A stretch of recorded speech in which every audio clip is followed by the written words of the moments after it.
श्री रामकृष्ण लीला प्रसंग स्वामी शारदानंद जी द्वारा लिखित पाठ संख्या 174। सप्तम अध्याय। गुरु भाव से मथुरानाथ पर कृपा। अहम आत्मा गुडाकेश सर्वभूताशय स्थितः अहमादिश्च मध्यं च भूतानामन्तएव च। गीता 10 अध्याय 20 नंबर श्लोक। मथुर बाबू के जान बाजार स्थित भवन में श्री दुर्गा पूजन एवं श्री राम कृष्ण देव। इस वर्ष मथुर बाबू के जान बाजार स्थित भवन में श्री दुर्गा पूजन के अवसर पर विशेष आनंद का समारोह हुआ, क्योंकि श्री जगदम्बा के पूजन के समय प्रतिवर्ष बालक वृद्ध वनिता सब में जो अनिर्वचनीय आनंद धारा प्रवाहित होती रहती है वह तो थी ही। विशेषकर इस उत्सव के कुछ दिन पूर्व से ही मथुर बाबू के भवन को पवित्र करते हुए बाबा ने उस आनंद को और भी सहस्त्र गुना वर्धित कर दिया था। इसलिए आनंद की कोई सीमा नहीं थी। माँ के समीप बालक जैसे आनंद विह्वल हो निर्भीक बनकर हठ अनुरोध तथा हास्य इत्यादि करता रहता है, निरंतर भावाविष्ट हो प्रतिमा के अंदर जगन माता के साक्षात आविर्भाव को प्रत्यक्ष कर बाबा के तदनुरूप आचरण से प्रतिमा वास्तव में जीती जागती ज्योतिर्मय बनकर मानो हंस रही थी।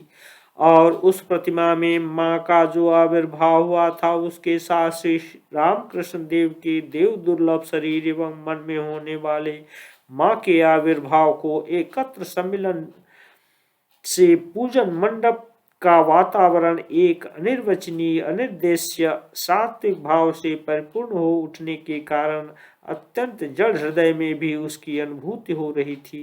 पूजन मंडप मानव पवित्रता और आनंद से परिपूर्ण हो उठा था, समुज्वल हो उठा था। समूचा भवन मानो उस अद्भुत प्रकाश से शोभायमान हो रहा था, और ऐसा होना स्वाभाविक ही था। धनाढ्य मथुर बाबू ने राजसिक भक्ति के द्वारा घर द्वार तथा माँ की प्रतिभा को सुंदर रूप से सुसज्जित करने के निमित्त पत्र पुष्प फल मूल मिष्टान आदि पूजन सामग्रियों के अपरिमित आयोजन तथा मंगल वाद्य की विशेष व्यवस्था कर जैसे बाहर किसी भी बात की कोर कसर नहीं रखी थी, उसी तरह परम अद्भुत श्री राम कृष्ण देव के अलौकिक देव भाव ने बाहर की उन जड़ वस्तुओं को स्पर्श कर उनके अंदर मानो सचमुच ही प्राण प्रतिष्ठा कर दी थी। तुषा मंडित हिमाचल के वक्षस्थल पर विद्यमान सदा श्यामल देवदारू कुंज के गंभीर सौंदर्य में साधु तपस्वी के गैरिक वस्त्र से जो शांतिपूर्ण शोभा होती है, सुंदरी रमणी की गोद में स्तनपान करने वाले मनमोहक शिशु के द्वारा जिस स्नेहपूर्ण सौंदर्य का विस्तार होता है, सुंदर मुखमंडल पर पवित्र मनोभाव के द्वारा जिस अपूर्व दीप्ति का प्रकाश होता है, मथुर बाबू के महान सौभाग्योदय के कारण उनके भवन में भी उस दिन उसी सौंदर्य का पूर्व समावेश हुआ था। पूजन संबंधी विभिन्न कार्यों की सुव्यवस्था में निरंतर व्यस्त रहने पर भी मथुर बाबू तथा उनकी पत्नी उस भाव सौंदर्य को हृदय से अनुभव कर किस अव्यक्त आनंद से पूर्ण हो रहे थे कहना अनावश्यक है। दिन का पूजन समाप्त हुआ। वे भी किसी तरह कुछ समय निकाल कर बाबा तथा श्री जगन माता के चरणों में पुष्पांजलि प्रदान कर कृतार्थ हुए। श्री रामकृष्ण देव की भाव समाधि तथा उनका रूप सौंदर्य क्रमशः सायंकाल हुआ। कुछ देर बाद श्री जगन माता की आरती होने वाली थी। उस समय अंतःपुर में एक अपूर्व भाव में आविष्ट हो बाबा अपने पुरुष शरीर की बात तक को एकदम भूल गए थे। उनकी बोलचाल से केवल यही प्रकट हो रहा था मानो वे जन्म जन्मांतर तथा युग युग से श्री जगन माता की दासी या सखी हैं। श्री जगदम्बा ही उनके प्राण मन तथा सर्वस्व हैं। उनकी सेवा के निमित्त ही उनका देह तथा शरीर जीवन धारण करना है। उनका मुखमंडल दिव्य भाव एवं प्रेम से समुज्वल हो उठा था तथा होठों पर मृदु मंद हास्य झलक रहा था। उनके नेत्रों की दृष्टि, हाथ पैर आदि का संचालन, अंग भंगी इत्यादि सब कुछ रमणियों के सदृश थे। मथुर बाबू द्वारा दिए हुए एक रेशमी वस्त्र को उन्होंने रमणियों की भांति इस तरह पहन रखा था कि उन्हें देखकर यह कहना कठिन था कि वे पुरुष हैं या स्त्री। उनका रूप भी उन दिनों मानो वास्तव में उमड़ उठा था। ऐसा सुंदर रंग था, भावावेश में वह रंग और भी उज्जवल हो उठता था। शरीर से मानो एक ज्योति निकल रही थी। उस रूप को देखकर लोग अपनी आंखें नहीं हटा पाते थे, आश्चर्यचकित हो उन्हें देखा करते थे। श्री माता जी के श्रीमुख से हमने सुना है, उस समय ठाकुर अपने श्री अंग में जो स्वर्ण का इष्ट कवच सदा धारण किए रहते थे, उसका रंग और उनके शरीर का रंग मानो एक सा दिखाई देता था। श्री राम कृष्ण देव भी स्वयं कहा करते थे, उस समय तो मेरा ऐसा रूप था कि लोग देखते ही रह जाते थे। वक्षस्थल तथा मुखमंडल सर्वदा लाल रहता था और शरीर के अंदर से मानो एक ज्योति बाहर निकलती थी। लोगों के इस तरह देखते रहने के कारण सदा मैं एक मोटी चादर ओढ़े रहता था तथा माँ से कहता था, माँ अपने इस बाह्य रूप को तू ले ले, मुझे भीतर का रूप दे।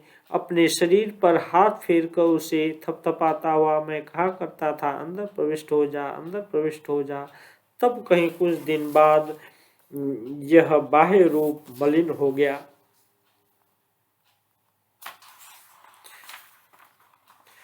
कामारपुकुर में श्री राम कृष्ण देव के रूप लावण्य के संबंध में जनता में चर्चा। श्री राम कृष्ण देव के रूप की चर्चा के प्रसंग में उनके जीवन की और भी एक घटना का हमें स्मरण हो रहा है। उस समय प्रतिवर्ष वर्षा ऋतु में 3-4 महीने श्री राम कृष्ण देव अपनी जन्मभूमि कामारपुकुर में रहा करते थे। वहां रहते समय बीच बीच में वे अपने भांजे हृदय राम के घर सिउड़ गांव को भी जाया करते थे। श्री राम कृष्ण देव की ससुराल से होकर सिउड़ जाने का रास्ता था।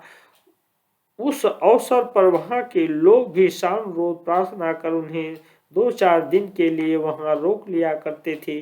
श्री राम कृष्ण देव के परम अनुगत भक्त उनके भांजे हृदय उस समय उनके साथ रहकर सब प्रकार से उनकी सेवा किया करते थे।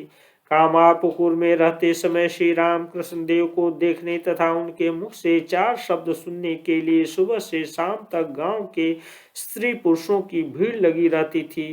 प्रातः काल होते ही पड़ोस की महिलाएं घर के काम काजों से निवृत्त हो स्नान कर पानी भरने के लिए घड़ा लेकर चल देती थी और श्री राम कृष्ण देव के घर के समीपवर्ती हालदार पुकुर तालाब के तट पर घड़े रखकर उनके घर आकर बैठ जाया करती थी एवं श्री राम कृष्ण देव तथा उनके घर की महिलाओं के साथ कुछ देर वार्तालाप करने के पश्चात नहाने जाया करती थी। प्रतिदिन ऐसा ही होता रहता था। उस दिन में रात के समय किसी के घर कोई मिठाई बनने पर उसमें से अग्रभाग उठाकर रख दिया जाता था तथा दूसरे दिन प्रातःकाल वह मिठाई लाकर कोई श्री राम कृष्ण देव को दे जाया करती थी। उनको सुबह होते ही आते देखकर विनोद प्रिय श्री राम कृष्ण देव कभी कभी परिहास करते हुए कहते थे, श्री वृंदावन में नाना रूप से श्री कृष्ण के साथ गोपियों का विभिन्न समय मिलन हुआ करता था। जल लाने के समय यमुना पुलिन में गोष्ठ मिलन, गौवें चराकर श्री कृष्ण के लौटते समय सायंकाल को धूलि मिलन, तदनंतर रात्रि के समय रास मिलन, इस तरह गोपिकाएं उनसे मिला करती थी। अच्छा, यह तो बताओ कि क्या यह तुम्हारा स्नान कालीन मिलन है? उनकी इस बात को सुनकर वे हंसती हुई लोटपोट हो जाया करती थी। महिलाएं रसोई बनाने के लिए जब अपने घर चली जाती, उस समय पड़ोस के पुरुष वर्ग श्री राम कृष्ण देव के समीप उपस्थित हो अपनी इच्छा अनुसार उनसे वार्तालाप किया करते थे। अपराह्न के समय पुनः महिलाओं का आगमन होता था तथा सायंकाल के बाद रात्रि में पुरुषों में से कोई कोई वहां आया करते थे तथा दूर दूर से जो भी स्त्री पुरुष आते थे वे प्राय अपराह्न में आकर सायंकाल से पूर्व ही लौट जाया करते थे। इस तरह सारे दिन उत्सव की सी भीड़ लगी रहती थी।